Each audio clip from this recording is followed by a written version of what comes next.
दिव्य दरबार 7-8 तारीख को हुआ। 8 तारीख के शाम को मैंने कंप्लेंट दायर की पुलिस के पास में। 9 तारीख को प्रेस कॉन्फ्रेंस ली। इस प्रेस कॉन्फ्रेंस में ये सब जानकारी दी और इसी के साथ में बाबा को आह्वान दिया।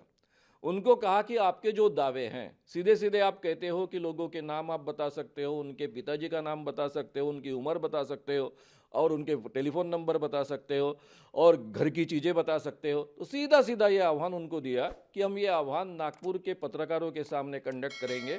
एक पंच कमेटी जो तटस्थ होगी उनके सामने ये कंडक्ट किया जाएगा। फॉर्ड एंड प्रूफ कंडीशंस के अंदर ये होगा ताकि कोई भी जानकारी आप तक ना पहुंचे, इस ढंग की व्यवस्था की जाएगी। और ऐन वक्त पर 10 आदमी आपके सामने हाजिर किए जाएंगे। उनके नाम, उनके पिताजी के नाम, उनकी उम्र और फ़ोन नंबर आप बताइए। और बाजू के ही रूम में जहां ये कंडक्ट किया जाएगा पत्रकार भवन में, उसके बाजू के ही रूम में हम 10 चीज़ें रखेंगे जिसका बाकायदा वीडियो रिकॉर्डिंग होगा और वो भी आप अपने दिव्य शक्ति से जानिए और बताइए। 2 बार ये कंडक्ट किया जाएगा क्योंकि पहली बार गलती हो सकती है, इसलिए रिपीटेशन की आवश्यकता है। और दिव्य शक्ति तो आप बार बार रोज उसका उपयोग करते हो, इसलिए आपको कोई प्रॉब्लम नहीं होना चाहिए।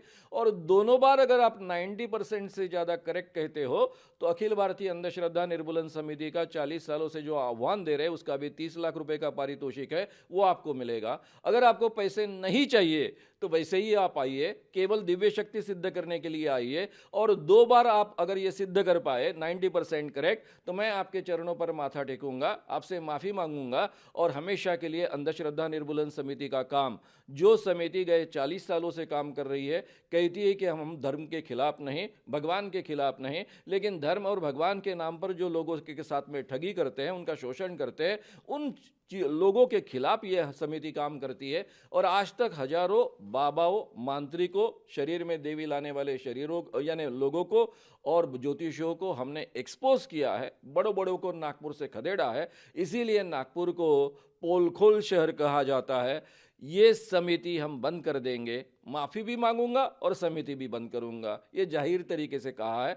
इसलिए अपने आप को वो शेर कहते हैं, उन्होंने आना चाहिए, नागपुर में आना चाहिए। हमारा कोई बंद कमरे का दरबार नहीं है, उनको सामना करना चाहिए। हमारा मुंह फट अपने कैमरे पर कोई भी चैलेंज कर सकता है। लाखों लोग आते हैं, लाखों लोग हमारे सामने दरबार बागेश्वर बालाजी के दरबार में बैठते हैं। वो आएँ, जो हमें प्रेरणा लगेगी वो हम लिखेंगे और जो कलमबद्ध करेंगे वो सत्य निकलेगा। हमें अपने इष्ट पर इतना भरोसा है, उनको आना चाहिए।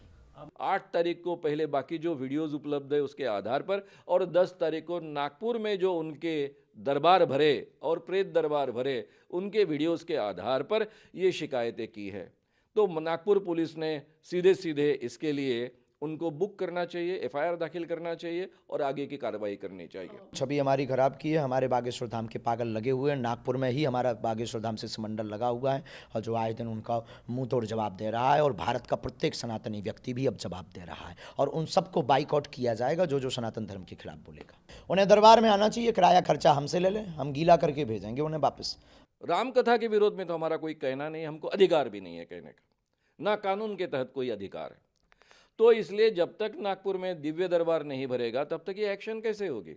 हमारे ऊपर जो इष्ट कृपा है, जो गुरु कृपा है, हम उस बल के आधार पर जो है दलाक करके ललकार करके बोलते हैं कि हमारे सनातन धर्म में क्या ताकत है। किसी मौलवी और पादरी में ये क्षमता नहीं है। जो छोटी छोटी ट्रिक दिखा करके ये पादरी और ये मौलवी जो सनातन धर्म से दूसरे धर्म में ले जाते हैं, उनके सामने बागेश्वर बालाजी बहुत बड़ा तमाचा है और उनके मुंह पर हम तमाचा मारते रहेंगे। और दूध का दूध पानी का पानी हो जाए, चैलेंज की बात क्या, सीधे दरबार में आ जाओ, आके बैठो और अनुभव करो।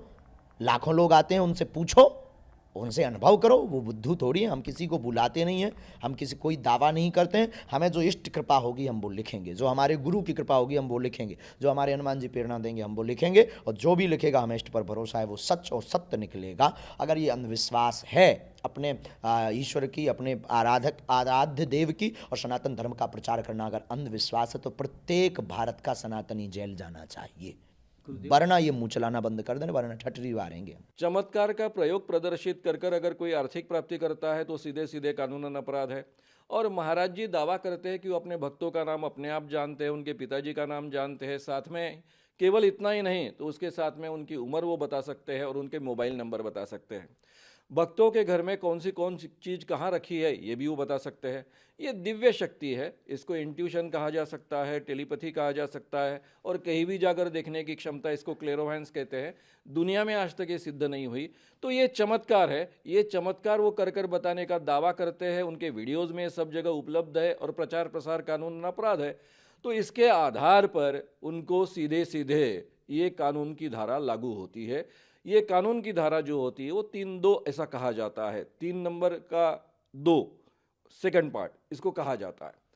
साथ में यानी धीरेन्द्र महाराज जी दावा करते हैं, उनके भक्तों के सामने कहते हैं कि तुमको जादू टोना किया, टोटका किया, किसी ने किया, रानी नाम के व्यक्ति ने किया। इस कानून के तहत किसी ने अगर जादू टोना किया, टोटका किया, भूत लगाया ऐसा कहा तो वो कानूनन अपराध है। इसलिए 6वां भी शेड्यूल में का हिस्सा ये लागू होता है। फिर महाराज कहते हैं कि तुम्हें किसी ने खिलाया इसलिए तुम्हारे शरीर में इस ढंग की तकलीफें हो रही है, या फिर किसी ने टोटका किया इसलिए इस ढंग की तकलीफें हो रही है।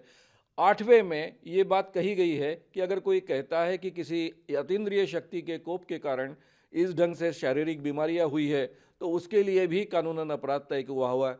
इसलिए ये तीनों की तीनों शेड्यूल में की 2 नंबर की, 6 नंबर की और 8 नंबर की धाराएं एक्चुअली उनको लागू होती है जादू टोना विरोधी कानून के तहत। आज उन्होंने मुंह चलाया, आप सब चले आए। तो हर बार साधु संतों, कभी पादरियों पर क्यों नहीं इन्होंने टारगेट किया, कभी मौलवियों पर क्यों नहीं टारगेट किया, इनके मज़ारों में क्यों नहीं गए? क्या इनका दादा परदादा चला गया था बहुत जल्दी?